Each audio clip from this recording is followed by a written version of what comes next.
ప్రతి ఒక్కరికి వచ్చే ప్రశ్నే అండి. అది ఏంటి అంటే దేవుని చిత్తాన్ని తెలుసుకోవడం ఎలా? కీర్తనల గ్రంథం 25వ అధ్యాయము 12వ వచనం మనం చూసినట్లయితే, యెహోవా యందు భయభక్తులు కలవాడెవడో వాడు కోరుకొనవలసిన మార్గము ఆయన వారికి బోధించును.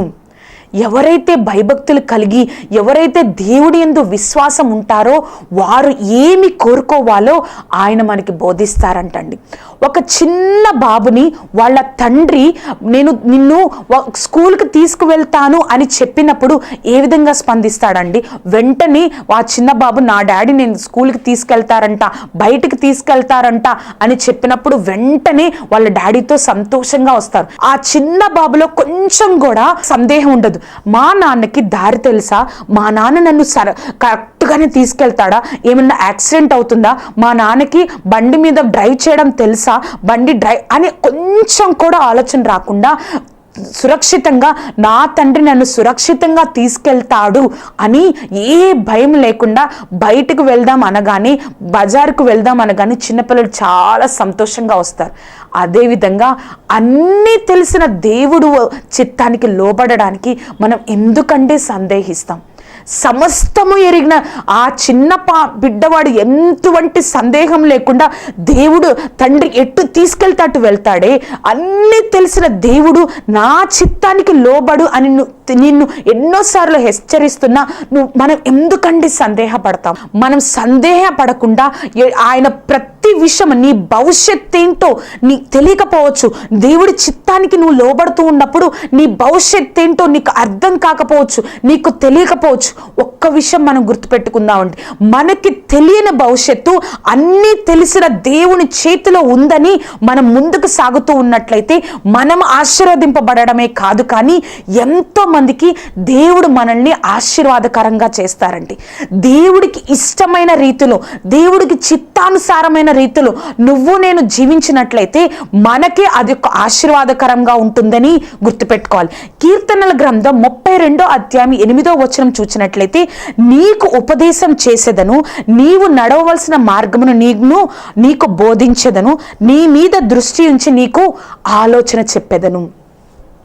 దేవుడు మనకు నడవలసిన మార్గాన్ని మనకు చెప్తారంట, మనకు బోధిస్తారంట, మన మీద దృష్టి ఉంచి మనల్ని నడిపిస్తూ ఉంటారంట, మనకి ఆలోచన చెప్తారు అంట కాదు కానీ అండి, దేవుడికి నిజంగా నువ్వు లోబడితే దేవుడు సహాయం చేస్తారు.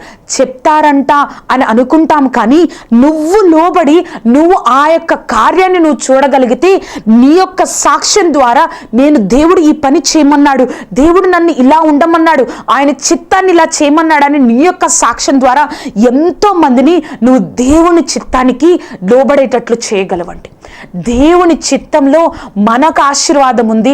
అంతేకాకుండా మనం నిత్యత్వాన్ని స్వతంత్రించుకునే గొప్ప బిడ్డలుగా ఉంటాము. అంతేకాకుండా దేవుని చిత్తానికి లోబడేవారు దేవుని దృష్టిలో ఎంతో విలువైన వారని మనం గ్రహించాలండి. ఎంత గొప్ప ధన్యత అండి. ప్రవ్వా, నీ చిత్తానికి లోబడుట నాకు సంతోషము అని నువ్వు మనస్ఫూర్తిగా చెప్పగలవా అండి? నీ చిత్తానికి లోబడి ఉండడం, నీ చిత్తానుసారంగా నీకు ఇష్టపూర్వకంగా నీకు ఇష్టమైన రీతిలో నీకు ఏ విధంగా నీకు ఇష్టమో నేను ఆ విధంగా ఉంటాను ప్రభా. నా ఆలోచన కాదు, నా తలంపులు కాదు, నా యొక్క మాటలు కాదు, ఎలా ఉండాలో నేను అలా ఉంటాను ప్రభా, నీ కోసమే నేను జీవిస్తాను ప్రభా అని నువ్వు ఎప్పుడైతే అనుకుంటావో అప్పుడు నుంచి దేవుడు నీ మీద దృష్టి ఉంచుతారండి. నువ్వు ఆయన దృష్టిలో ఎంతో విలువైన వ్యక్తిగా ఉంటావు కాబట్టి నీ చిత్తానికి నేను పూర్తిగా లోబడుతున్నాను ప్రవ్వా అని నువ్వు ఎప్పుడైతే అనుకుంటావో దేవుడు తప్పకుండా నిన్ను నన్ను ఎంతో గొప్పగా ఆశీర్వదిస్తాడండి. అంత గొప్ప శక్తి ఉందండి దేవుడి చిత్తానికి లోబడడంలో. దేవుడు చెప్తారు ఒక చోట, త్యాగం చేయడం కంటే లోబడడం ఎంతో గొప్పది అని. ఆయన చిత్తానికి లోబడతావా, నీ జీవితం ఆశీర్వాదకరంగా ఉంటుంది. ఎంతో మందికి ఆశీర్వాదకరంగా, ఎంతో మందికి నువ్వు ఆశీర్వాదకరంగా ఉంటావమ్మా. ఒక్కసారి ఆలోచించు. దేవుడు ఎన్నోసార్లు నీతో హెచ్చరిస్తున్నారా, నా చిత్తానికి లోపడు, నువ్వు ఈ విధంగా ఉండాలి, నువ్వు ఈ పని చేయాలి అని దేవుడు ఎంతగానో ఎప్పుడు నీతో మాట్లాడుతున్నారా? ఆయన చిత్తానికి లోబడు.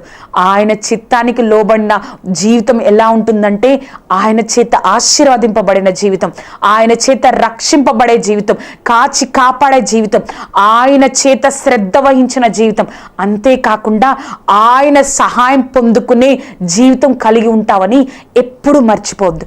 ఎప్పుడు కూడా ఆయన చిత్తానికి లోబడడానికి సందేహించవద్దు. ఆయన చిత్తంలోనే గొప్ప ధన్యత ఉంది. ఆయన చిత్తానికి లోబడే వారి కోసం దేవుడు ఎదురు చూస్తున్నాడని నువ్వు గమనించి ఆయన చిత్తానికి నువ్వు లోబడినట్లయితే దేవుడు తప్పకుండా నిన్ను ఆశీర్వదిస్తారు. ఎవరికైతే ఈ యొక్క కార్యక్రమం ద్వారా దేవుడు మాట్లాడారో వారు కళ్ళు మూసుకున్నట్లయితే మనం ప్రార్థన చేద్దాం. సర్వోన్నతుడా, సర్వాధికారి, పరిశుద్ధాత్మదేవ, యేసయ్య తండ్రి, మాతో మాట్లాడిన విధానాన్ని బట్టి నీకు వందనాలు ప్రభా. దేవుని చిత్తానికి లోబడినట్లయితే ఎంతో గొప్ప ధన్యత, ఆశీర్వాదాలు నేను చదివించిన తండ్రి ప్రభా. అటువంటి హృదయాలను తండ్రి ఎవరైతే ఈ యొక్క కార్యక్రమాన్ని చూస్తూ ఉన్నారో ప్రభా, అటువంటి హృదయాలను ప్రతి ఒక్కరికి కలిగించండి. ఆశ్చర్యకరుడా, మా భవిష్యత్తు ఏంటో అర్థం కాదు ప్రభా కొన్నిసార్లు, కానీ అన్నీ తెలిసిన, ఏమీ తెలియని మా భవిష్యత్తు అన్నీ తెలిసిన నీ చేతిలో ఉందని, నీ చిత్తానికి మేము లోబడే భాగ్యాన్ని, అటువంటి ఆత్మీయ స్థితిని ప్రతి ఒక్కరికి అనుగ్రహించండి. పరిశుద్ధాత్మదేవ, నువ్వే సహాయంను దయచేయండి. ఎవరైతే ఈ యొక్క కార్యక్రమాన్ని చూసి దేవుడు నాతోనే మాట్లాడుతున్నాడు, నేను చిత్తానికి లోబడాలని అనుకుంటూ ఉన్నారో ప్రభా, వారి జీవితాల్లో ఆత్మ కార్యాన్ని జరిగించండి తండ్రి. నువ్వే తోడేండి, నడిపించండి యేసయ్య.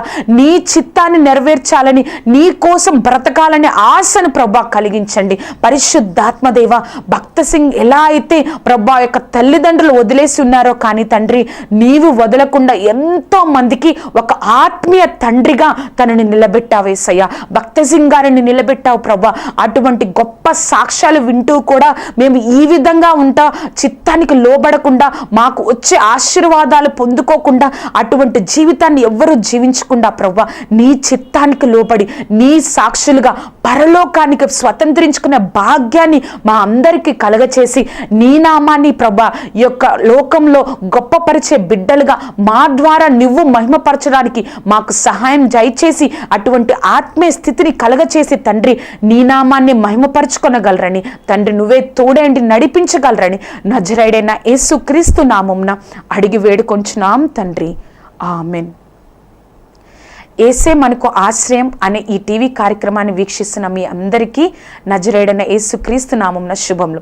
దేవుడు ఎవరితో అయితే ఈ యొక్క వాక్యం ద్వారా మాట్లాడి ఉన్నారో ప్రార్థన చేయండి. దేవుడు తప్పకుండా నువ్వు చిత్తానికి లోబడితే నీ ద్వారా దేవుడు గొప్ప కార్యాలు చూస్తారు. ఈ యొక్క కార్యక్రమాన్ని మీరు మరలా వీక్షించాలని అనుకుంటే యూట్యూబ్ ఛానల్ ద్వారా, దీప్తి ఫర్ జీసస్ అనే యూట్యూబ్ ఛానల్ ద్వారా మరలా వీక్షించగలరు. ఒక్కటి మర్చిపోవద్దు, దేవుడి చిత్తము అనేది దేవుని దృష్టిలో ఎంతో గొప్పది. దేవుడు మీకు తోడై ఉండును గాక. ఆమెన్.